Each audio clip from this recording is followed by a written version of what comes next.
हाँ जी, once again welcome back. आप सुन रहे KGMU गूंज 89.6 मेगाहर्ट्ज की फ्रिक्वेंसी पर। दोस्तों, आज वर्ल्ड रेबीज डे है और इस अवसर पर हमारे साथ हमारे स्टूडियो में आमंत्रित हैं हमारे गेस्ट, हमारे डॉक्टर साहब, जो कि आपको वर्ल्ड रेबीज डे पर बहुत कुछ बताने वाले हैं। हेलो सर, बहुत बहुत स्वागत है आपका।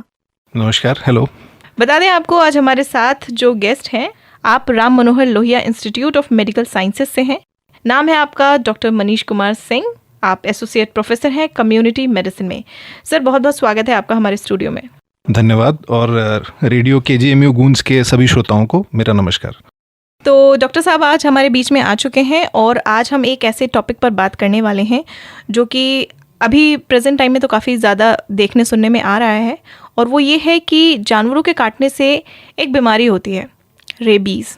जी हाँ, मैंने इसलिए ये कहा कि जानवरों के काटने से होती है क्योंकि आमतौर पर यही धारणा है कि ये डॉगीज़ के काटने से होती है, बट ऐसा नहीं है। ये किन किन जानवरों के काटने से होती है, सब कुछ बातें होंगी। सर, आज हमारा जैसे कि टॉपिक है रेबीज़, तो सबसे पहले तो यही बता दें कि रेबीज़ क्या है और ये किन किन जानवरों के काटने से होता है। जी, आपका बहुत अच्छा सवाल है। रेबीज़ एक जूनोटिक डिजीज़ हम इसे कहते हैं। ये जानवरों से इंसानों में होने वाली एक बीमारी है जो कि बहुत ही खतरनाक बीमारी है, और ये एक ऐसी बीमारी है जो एक बार अगर हो जाए तो इसका कोई भी इलाज नहीं है। बचाव ही इसका इकलौता इलाज है। और रेबीज़ जो है, जो हमारे वार्म ब्लडेड एनिमल्स होते हैं उनके काटने से, अगर वो पहले से रेबीज़ से इन्फेक्टेड हैं तो उनके काटने से मनुष्यों में होती है।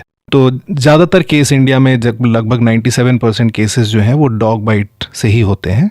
और इसके अलावा अगर घर में कोई बिल्ली पालता है तो बिल्ली के काटने से, या बंदर के काटने से, या नेवले के काटने से, है ना। और इस तरह के जो जानवर हैं इनके काटने से रेबीज़ होता है। अच्छा, मतलब आपने कहा कि डॉगीज़ के काटने से तो होता ही है, 90% या मैक्सिमम जो होता है वो डॉगी के काटने से होता है। इसके अलावा बिल्ली, बंदर, और सर आपने क्या कहा? बिल्ली हो गया, बंदर हो गया, आपके गाय भैंस अगर ये भी काट दे, घोड़ा काट ले, ये सब सारे जानवर जो हैं वार्म ब्लडेड एनिमल जो भी मैमल्स हैं, इनके काटने से आपको रेबीज़ हो सकता है अगर ये रेबीज़ से इन्फेक्टेड है तो। जी सर, अगर किसी को किसी एनिमल ने काट लिया है तो कितनी जल्द से जल्द उसे वैक्सीन लगवा लेनी चाहिए? हाँ, ये बहुत अच्छा आपका सवाल है कि अगर किसी को भी कोई इस तरह का जानवर काटता है, जैसे डॉग बाइट का आपने बताया कि डॉग बाइट आजकल काफ़ी ज़्यादा हो रही है, तो सबसे पहला काम आपको ये करना है कि जो भी आपका घाव है उस जगह को पहले 15 मिनट अच्छी तरीके से साबुन से और पानी से, बहते पानी में, जैसे नल का आपने टैप ओपन किया और नल पानी बह रहा है तो उस बहते पानी में 15 मिनट आपको साबुन से उसको अच्छी तरीके से धोना है। इसके बाद आप अपने जो नियरेस्ट हेल्थ फैसिलिटी है वहाँ पे आप जाइए और उसको दिखाइए। वहाँ पे हम क्या करते हैं, इसकी गंभीरता को देखते हैं कि ये कितना सीरियस इंजरी है, वुंड है। उस हिसाब से हम इसको कैटेगराइज करते हैं कि ये कैटेगरी 1 की बाइट है, या कैटेगरी 2 है, या कैटेगरी 3 है। तो कैटेगरी 2 है, जैसे मान लीजिए जानवर ने खरोच दिया है या फिर नाखून गड़ा दिए हैं, तो इस तरीके में मगर ब्लीडिंग नहीं हुई, तो ये कैटेगरी है। दूसरा है कि जानवर ने एक्चुअली आपको बाइट किया है और खून भी निकला और कई जगह बाइट किया है, तो ये कैटेगरी 3 है। इसकी सीवियरिटी थोड़ी सी ज़्यादा होती है। तो उस हिसाब से हम जो है इसका टीकाकरण कराते हैं, और इसका टीका का एक कोर्स होता है जिसमें हमें अगर आप इंट्रामस्कुलर इसको ले रहे हैं, मांसपेशियों में ले रहे हैं, तो 5 टीके आपको लगाने होंगे, 5 बार आपको आना होगा। और अगर आप इसको इंट्राडर्मल या त्वचा में ले रहे हैं तो आपको 4 बार आना होगा, और इसके हर बार जब आएंगे तो 2 डोज आपको लगेगी, दोनों बाह में अलग अलग। तो इस तरीके से टीका लगता है। इसके अलावा जो कैटेगरी 3 बाइट है जिसमें खून निकल आता है, उसमें हमें एक एक्स्ट्रा प्रिकॉशन और लेना है कि हमें इम्यूनोग्लोबुलिन भी लेना है। ये बहुत ज़रूरी है, और इम्यूनोग्लोबुलिन जितने जल्दी से जल्दी हो सके इसको लिया जाना चाहिए। और जो आपका 3rd डोज हम दे रहे हैं उससे पहले हमें कोशिश करके इम्यूनोग्लोबुलिन ले लेनी है। इम्यूनोग्लोबुलिन क्या, एक पैसिव एंटी प्रोटेक्शन है, यानी पहले से बनी हुई एंटीबॉडी है जो पहले से हम दे देते हैं ताकि वायरस अगर कहीं भी रह गया, क्योंकि जब हम उनको वॉश करते हैं तो ज़्यादातर वायरस हमारा साबुन से धुल के निकल जाता है, बट फिर भी अगर कोई वायरस बच गया है तो हम उस उंड में हम इम्यूनोग्लोबुलिन को डालते हैं। उससे क्या होता है, अगर कोई बचा हुआ वायरस है तो वो न्यूट्रलाइज हो जाता है। तो ये काम हमको 7 दिन से पहले, जो 3rd डोज है हमारा, उससे पहले हमको ये कर लेना है, और पूरा कोर्स वैक्सीन का लगवाना बहुत ज़रूरी है। तो ये प्रिकॉशंस अगर हम लेते हैं तो हम सुरक्षित रहेंगे। जी, तो सर आपने कहा कि 5 टीके लगने हैं। सर इसको थोड़ा और विस्तार से बताएं, किस तरह से व्यक्ति को टीके लगवाने हैं, कब कब लगवाने हैं, और किस किस तरह की सावधानियां बरतनी है? जी, तो जैसे ही हमें किसी भी इस तरह के जानवर ने रेबीज़ जिससे होने की संभावना है, ज़्यादातर कुत्ते, बिल्ली या बंदर ने काटा, तो आपको सबसे पहले जैसे मैंने बोला वुंड वॉश करना है। इसके बाद जितने जल्दी हो सके आपको वैक्सीनेशन शुरू करना है। तो आज अगर हम टीकाकरण के लिए गए तो आज जो पहला डोज लगेगा इसको हम कहते हैं 0। आज 0 डे था, आज हमारा पहला लग गया। फिर तीसरे दिन, 7वें दिन, 14वें दिन और फिर 20 से 28 दिन पे एक डोज। तो कुल 5 टीके आपको लगेंगे अगर आप इंट्रामस्कुलर ले रहे हैं, यानी मांसपेशी में ले रहे हैं। अगर हम इंट्राडर्मल, अब जो हमारे सरकारी व्यवस्था है, जो सरकारी फैसिलिटीज़ हैं, वहाँ पे इंट्राडर्मल वैक्सीन लगाई जाती है।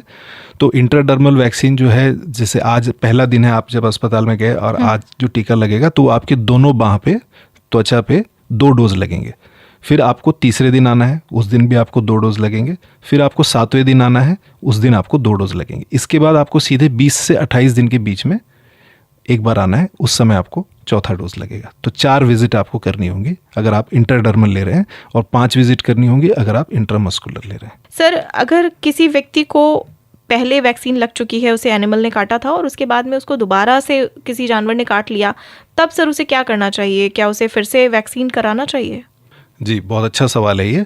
अगर किसी ने पहले रेबीज़ के जो टीके हैं वो सारे टीके, एंटी रेबीज़ वैक्सीन के सारे टीके ले रखे हैं, पूरा कोर्स लिया हुआ है, यानी 5 टीके जो मैं बता रहा था पूरे 5 टीके लिए हैं, या फिर उसने प्री एक्सपोजर प्रोफाइलैक्सिस, जैसे कुछ लोग ऐसे होते हैं जिनमें ज़्यादा रिस्क होता है एक्सपोजर होने का या डॉग बाइट वगैरह होने का, तो वो लोग पहले से कुछ प्रिकॉशन लेते हैं।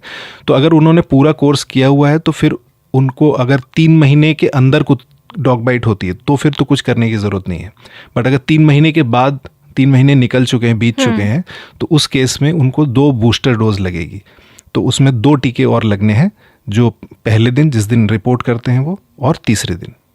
2 टीके अगर ले लेंगे तो उनका बचाव बना रहेगा। जी, मतलब अगर 3 महीने के अंदर किसी को काट लिया है तब तो आप सेफ हैं, बट 3 महीने से ज़्यादा टाइम हो गया है, कंप्लीट कोर्स ले लिया है और तब उसके बाद अगर ये 3 महीने के अंदर कोई भी डॉग बाइट का इंसिडेंस होता है तो फिर आपको दोबारा कुछ लेने की ज़रूरत नहीं है। बट 3 महीने से ऊपर अगर हो गया है तो लेने की ज़रूरत है, आपको 2 बूस्टर डोज लेने की ज़रूरत है। जी सर, हमारे पास एक मैसेज आया है, उसमें उन्होंने पूछा है कि हम किस तरह से पहले से ही बच सकते हैं, या क्या हम पहले से ही टीका, वैक्सीन वगैरह लगवा सकते हैं, या कोई मेडिसिन खा सकते हैं कि हमें अगर इन फ्यूचर किसी एनिमल ने काट भी लिया है तो हमें रेबीज़ जैसी बीमारी ना हो?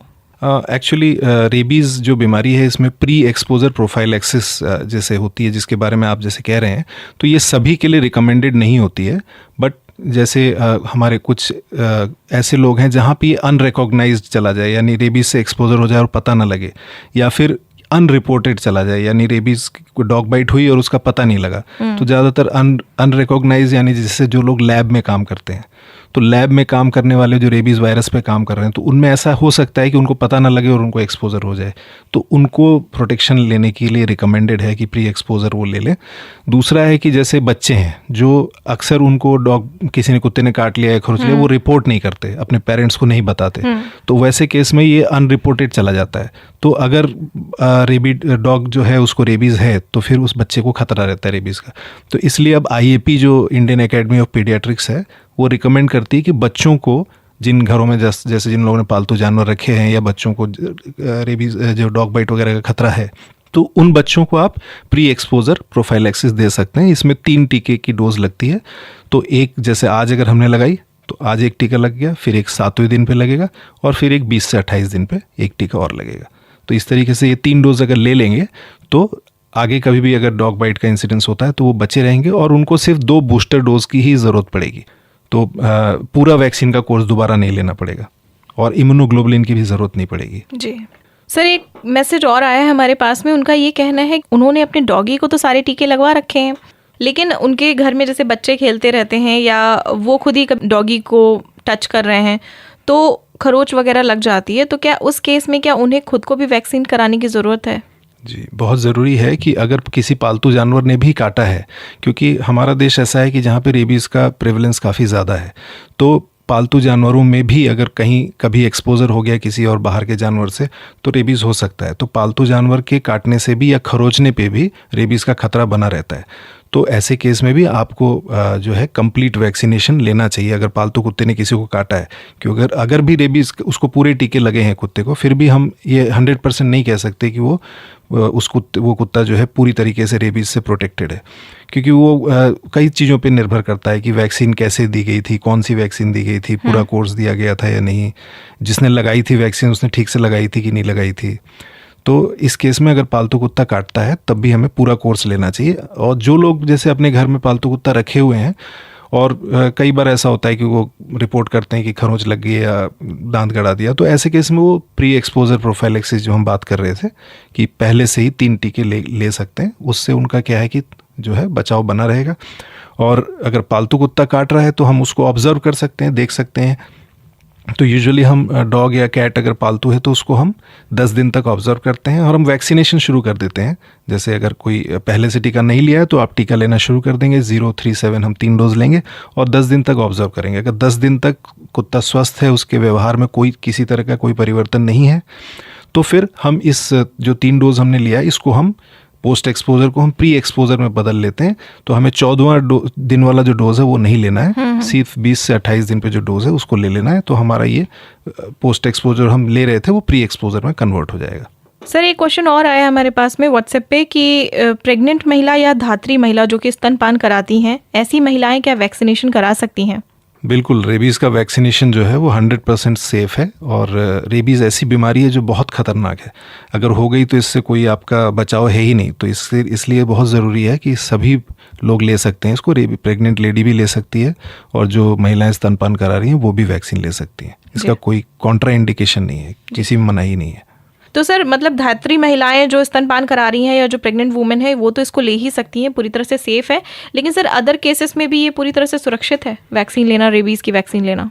बिल्कुल, रेबीज़ की वैक्सीन बिल्कुल सुरक्षित है और बिल्कुल सेफ़ है, इससे कोई नुकसान नहीं है। और सर एक मैसेज हमारे पास एक आया है कि उनका ये कहना है कि उनके मोहल्ले में एक डॉगी है और जब भी वहाँ से वो निकलते हैं तो वो बहुत तेज़ी से उनके पास आने की कोशिश करता है और वो कई बार जो है वो दौड़ना शुरू कर देते हैं। तो कह रहे हैं अभी तक तो डॉगी ने उनको काटा नहीं है लेकिन उन्हें बड़ा डर लगता है। तो इसी तरह से वो कहना चाह रहे हैं कि क्या करना चाहिए अगर कोई डॉगी आपके पास ऐसे दौड़ के आ रहा है, तो क्या भागना शुरू कर देना चाहिए या वहाँ पर रुक जाना चाहिए, क्या करना चाहिए?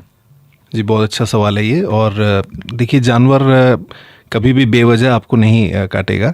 तो हो सकता है कई बार जैसे आप अपने ऑफिस पे जा रहे हैं, कहीं वॉक के लिए जा रहे हैं सुबह अर्ली मॉर्निंग वॉक में, तो एक प्लेफुल मूड में हो सकता है वो आपको थोड़ा सा आपके पीछे लगे, बट उसका इंटेंशन आपको काटने का नहीं होगा। बट अगर आपने उसको डराने की कोशिश की या उसको मारने की कोशिश की, तब उस केस में वो अपने बचाव के लिए आपको काट सकता है। या फिर अगर कुत्ता बीमार है तो उस केस में उसका बिहेवियर चेंज आता है तो उस केस में काट सकता है। या फिर देखने में आता है कि अगर कुत्ता जैसे अपने बच्चों के साथ है तो अगर आप उसको डर रहता है कि कहीं आप उसके बच्चे को ना नुकसान करें, तो उस केस में वो काट सकता है। या फिर बच्चे होते हैं अक्सर कुत्तों से खेलते हुए कभी उसकी पूंछ पकड़ ली या उसके मुंह में हाथ डाल दिया, तो ऐसे केस में तो वो अपने बचाव के लिए करेगा ही। तो यही चीज़ें हैं। और जैसे हम बच्चों को ख़ास तौर पे ये बता सकते हैं कि कभी भी आप किसी पालतू जानवर के पास भी जा रहे हो तो बिना किसी एडल्ट के, जो उस कुत्ते का मालिक हो, बिना उसके प्रेजेंस में आप उसके पास ना जाएं और एब्सेंस उसके साथ ही जाएं जब भी जाएं। और अगर उसको छूना भी है तो बिल्कुल हल्के से सहलाना है उसके साथ जो है। अगर वो सोया हुआ है तो उस केस में उसको ना छेड़ें, या वो खाना खा रहा है उस वक्त उसको ना छेड़ें। या फिर डॉग्स की भी हमारे तरह कुछ प्यारी चीज़ें, जैसे मान लीजिए कोई हड्डी है जिससे वो खेलता है, अगर आप किसी बच्चे ने उसको लेने की कोशिश की तब वो काटेगा, तो ऐसे केस में वो काटते हैं। या फिर वो डरे, ज़्यादातर कुत्ते या तो डर से काटेगा या फिर मतलब आपने उसको मारने की कोशिश की, भगाने की कोशिश की, उस केस में करेगा। कई बार ऐसे ही प्लेफुली भी दौड़ाने की कोशिश करते हैं बट उनका इंटेंशन नहीं होता। तो अगर किसी बच्चे को ऐसा लग रहा है कि कोई बच्चा उसको, कोई डॉग है जो उसको भौंक रहा है, उसको दौड़ाने की कोशिश कर रहा है, तो आप बिल्कुल स्थिर हो जाइए। हम कहते हैं एकदम पेड़ की तरह आप स्थिर हो जाइए, बिल्कुल हिलिए नहीं। एकदम आप बिल्कुल हिलेंगे नहीं तो आएगा आपके पास, स्मेल करेगा, हो सकता है आपको टच करे और वो वहाँ से चला जाएगा। अच्छा, है ना? पर अगर आप भागेंगे तो वो क्या है, हर जानवर में एक प्रकृति होती है कि अगर भाग रहा है कोई तो उसको शिकार की तरफ पकड़ने की कोशिश करता तो है, फिर वो दौड़ाएगा आपको। तो उस केस में बाइट के इंसिडेंट्स होते हैं। या अगर भागते भागते बच्चा गिर गया तो भी ज़रूरी है कि अपने जो है चेहरे को और कान को, जो हाथ हैं और जो अपने जो सॉफ्ट पार्ट्स हैं, उनको उसको जो है एकदम ज़मीन पर गिर गया तो उसको इस तरह से कर्ल हो जाए कि ये सारी चीज़ें ढक ले, प्रोटेक्टेड रहें। कुत्ता आएगा पास में, एकदम आप सूंघेगा और हो सकता है वो निकल जाए। जी, तो मतलब अगर आपने किसी भी जानवर को, चाहे वो कुत्ता हो, बिल्ली हो, कोई भी हो, अगर आपने उसे परेशान किया तो भाई परेशान करेंगे तो फिर उससे तो गुस्सा आएगा ना, फिर वो तो काट ही सकता है। तो आपको ये सब हरकतें नहीं करनी है। बच्चे खास तौर पर कई बार ऐसे करते हैं कि डॉगी की पूंछ ही पकड़ के उठा देते हैं या कान पकड़ खींचने लगते हैं। तो इस तरह की अगर हरकतें होंगी तो जानवर को भी गुस्सा आ जाएगा और वो काट सकता है। तो ये सब चीज़ें ना करें। सर, कई बार ये भी देखा जाता है कि अगर किसी व्यक्ति को किसी जानवर ने काट लिया या डॉगी ने काट लिया तो लोग फिर वेट करते हैं कि मतलब इसको रेबीज़ तो नहीं था, डॉगी का वेट करते हैं, उसको रोज़ देखते हैं कि वो जिंदा है या नहीं है। और अगर इन केस उसको कुछ हो जाता है, एनिमल मर जाता है, कुत्ता मर जाता है, तो फिर कहा जाता है कि अच्छा ठीक है, रेबीज़ इनको भी हो सकता है। सर, इसमें कितनी सच्चाई है? देखिए, हमें वेट नहीं करना है 10 दिन का कि हम वेट करें कि कुत्ता मर जाए तब हम आगे की कुछ सोचें। जैसे ही डॉग बाइट का इंसिडेंस होता है और आपने अगर पहले कभी भी वैक्सीनेशन का कोर्स नहीं लिया हुआ है तो आपको जो है वुंड को, जो है जो घाव है, उसको धोना है और वैक्सीन जो है लेना शुरू कर देना है। तो आप जिस दिन, पहले दिन जैसे जितने जल्दी हो सके आप स्वास्थ्य केंद्र पे जाइए, पहला डोज ले लीजिए, उसके बाद तीसरे दिन लीजिए, 7वें दिन लीजिए। जब 10 दिन तक आपने देखा कि कुत्ता या बिल्ली, खासतौर पे हम पालतू जानवर के लिए कहते हैं जिसको हम ऑब्जर्व कर सकें, तो अगर 10 दिन तक वो जानवर बिल्कुल स्वस्थ है, उसमें कोई, उसके व्यवहार में कोई परिवर्तन नहीं है, तो उस केस में हम क्या करते हैं, ये जो हम पोस्ट एक्सपोजर की प्रोफाइलैक्सिस ले रहे हैं, यानी हम कुत्ता काटने के बाद का जो बचाव ले रहे हैं, इसको हम कुत्ता काटने से पहले जो बचाव ले सकते हैं जिसमें कम सुइयाँ होती हैं, उसमें कन्वर्ट कर सकते हैं। तो अब हमें 3 टीके लग चुके हैं, हमें 5 लगने थे, तो हम चौथे वाले टीके को स्किप करके हम सीधा 5वां वाला लगा लेंगे, तो हमें बचाव बना रहेगा। सर, इतने ज़्यादा ये जो केसेस दिखाई दे रहे हैं कि डॉगी ने काट लिया, इस वजह से बहुत सारे घरों में जो पेरेंट्स होते हैं, बच्चों का मन भी होता है डॉगी पालने का, उनकी इच्छा होती है, मेरा खुद मन करता है, लेकिन पेरेंट्स का क्या कहना रहता है कि नहीं, आप डॉगी नहीं पालो और ये काट सकता है। और डॉगीज़ को तो सर इंसानों का कितना अच्छा दोस्त कहा जाता है। ऐसे लोगों को आप क्या कहना चाहेंगे सर? बिल्कुल, जो डॉग है वो तो इंसान का सबसे अच्छा दोस्त है। तो मैं किसी भी पेट लवर को डिस्करेज नहीं करूंगा कि आप डॉग ना पालें, आप बिल्कुल पाल सकते हैं। बल्कि मैं आपको एक कहानी सुनाता हूँ कि जब महाभारत समाप्त हो गई और पांडव स्वर्ग के लिए प्रस्थान कर रहे थे, तो जब वो स्वर्ग के लिए निकले सुमेरु पर्वत की तरफ, तो ऐसे धीरे धीरे पहले द्रौपदी का निधन हो गया, फिर धीरे धीरे पांडवों के जो बाकी भाई थे वो भी एक्सपायर होते चले गए। तो लास्ट में सुमेरु पर्वत पे सिर्फ युधिष्ठिर पहुंचे और युधिष्ठिर के साथ एक कुत्ता था। अच्छा। तो वहाँ पे इंद्र आए और इंद्र ने उनसे मुलाकात की युधिष्ठिर से। उन्होंने कहा तुम स्वर्ग में आ सकते हो, मगर मैं इस कुत्ते को अंदर नहीं आने दूंगा। तो युधिष्ठिर ने कहा कि अगर मैं आऊँगा तो उस कुत्ते को साथ में लेके आऊँगा, क्योंकि इसने मेरा पूरा साथ दिया है। तो इंद्र उनसे पूछते हैं कि भाई तुमने अपने भाइयों के लिए नहीं कहा, तुमने अपने भाइयों का साथ छोड़ दिया, तुमने अपने वाइफ का साथ छोड़ दिया, तुम इस कुत्ते को लेके आना चाहते हो। तो युधिष्ठिर ये कहते हैं कि मैंने उनका साथ नहीं छोड़ा, उन्होंने मेरे इस जर्नी में मेरा साथ छोड़ दिया और इस कुत्ते ने मेरा साथ नहीं छोड़ा, ये तो अंत तक मेरे साथ आया है, तो मैं इसको कैसे छोड़ सकता हूँ। क्या बात है। तो जब ऐसा वो कहते हैं तो वो कुत्ता जो होता है वो धर्मराज में परिवर्तित हो जाता है और वो बताता है कि हम आपका टेस्ट ले रहे थे। और तो ये एक ऐसी कहानी है जो बताता है कि कुत्ते कितने अच्छे दोस्त होते हैं। तो बिल्कुल जो पेट लवर्स हैं वो रख सकते हैं, डॉग्स को बिल्कुल रखना चाहिए, कई लोग रखते हैं, बट कुछ हमें सावधानी लेनी है। जैसे डॉग का वैक्सीनेशन आप ज़रूर कराएं, उसका पूरा वैक्सीन का कोर्स कराएं। साथ ही आपके यहाँ चूँकि बच्चे हैं और डॉग का इंडिया में चूँकि हो सकता है वो बाहरी कुत्तों के संपर्क में आ जाए, तो जो बच्चे हैं वो प्री एक्सपोजर प्रोफाइलैक्सिस जो मैं बता रहा था कि पहले से बचाव के लिए जो टीके हैं वो लगा सकते हैं, तो वो बचे रहेंगे। और तो ये सावधानी अगर आप बरतते हैं तो बिल्कुल आप पेट रखिए अपने साथ। बिल्कुल पेट रख सकते हैं। और एक एनिमल को आप घर देते हैं, उसकी केयर करते हैं, उसको प्यार करते हैं, तो उसको भी अच्छा लगता है। और कहीं ना कहीं सर हम मेंटली भी कितना रिलैक्स रहते हैं अगर हम किसी एनिमल को टच करते हैं, इन सारी चीज़ों को हम अपने साथ शामिल करते हैं। तो भाई आप भी एनिमल्स पालिए, उनकी केयर करिए और अपना भी ख्याल रखिए, अपने एनिमल्स का भी ख्याल रखिए और कुछ सावधानियाँ जो डॉक्टर साहब ने बताई उनका भी ध्यान रखिए। फिलहाल शो का समय हो रहा है समाप्त। सर चलते चलते हमारी आम जनता को कोई मैसेज देना चाहेंगे? बस मैं आपसे यही मैसेज देना चाहूँगा कि कोई भी डॉग बाइट का इंसिडेंस है, कुत्ते काटने का, जो अगर कोई भी ऐसी घटना होती है या बंदर काटने का, बिल्ली काट, तो इसको आप हल्के में ना लें। इसको बहुत जो है गंभीरता से लिया जाने वाला विषय है। आप जो भी घाव है उसको तुरंत पानी से 15 मिनट बहते पानी में साबुन के साथ इसको धोएं और तुरंत आप जो भी नज़दीकी स्वास्थ्य केंद्र है वहाँ जाकर आप इसके टीके ज़रूर लगवाएं। और अगर ज़रूरत पड़ेगी तो डॉक्टर आपको इसकी गंभीरता को देखते हुए इम्यूनोग्लोबुलिन या मोनोक्लोनल एंटीबॉडी लगाने की भी सलाह देंगे, तो इसको भी आप ज़रूर लगवाएं, मिस ना करें। अगर आप ये करेंगे और पूरा कोर्स इसका सारे टीके लगवाएं, तभी आप इस बहुत ही ख़तरनाक जानलेवा बीमारी से बचे रह सकते हैं। तो और दूसरी बात ये कि जो आपके जानवर हैं, जो पेट लवर्स हैं, ठीक है, तो उनको बहुत ज़रूरी है कि अपने जो भी जानवर आपने पाले हैं उनको वैक्सीनेशन ज़रूर कराएं और उनके साथ आप प्यार से रहिए। जो बच्चे हैं उनका ख़ास तौर पे ख्याल रखिए कि बच्चे जो हैं उनको तंग ना करें, परेशान ना करें। अगर ऐसा रहेगा तो ऐसे डॉग बाइट के केसेस नहीं आएंगे। और बच्चे हैं ख़ास तौर पे, इनका आप प्री एक्सपोजर वैक्सीनेशन भी करा सकते हैं। बाहरी अगर कोई व्यक्ति है और अगर आपको कोई इस तरह की घटना आती है तो जैसा मैंने कहा कि आप बचाव के लिए बिल्कुल स्थिर होकर खड़े हो सकते हैं, ताकि वो कुत्ता आपके पास आएगा, आपको हार्म नहीं करेगा। बिल्कुल। तो बस आपको उन्हें परेशान नहीं करना है। जब आप उन्हें परेशान नहीं करेंगे, एनिमल्स को परेशान नहीं करेंगे, तो वो आपको परेशान नहीं करेंगे, वो आपको नहीं बाइट करेंगे, आपको नहीं काटेंगे।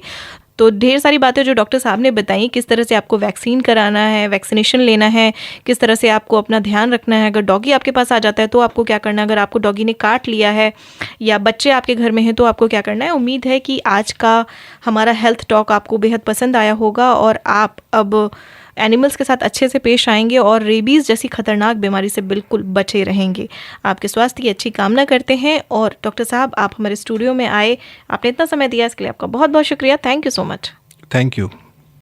अत्यंत हर्ष और गर्व की बात है कि रेडियो KGMU गूंज आप हमारी फ्रीक्वेंसी 89.6 मेगाहर्ट्ज पर तो सुन ही सकते हैं, साथ ही विश्व के किसी भी कोने में सुन सकते हैं हमारे KGMU गूंज के एप्लीकेशन के साथ, जो अब एंड्रॉइड और iOS दोनों पर मौजूद है।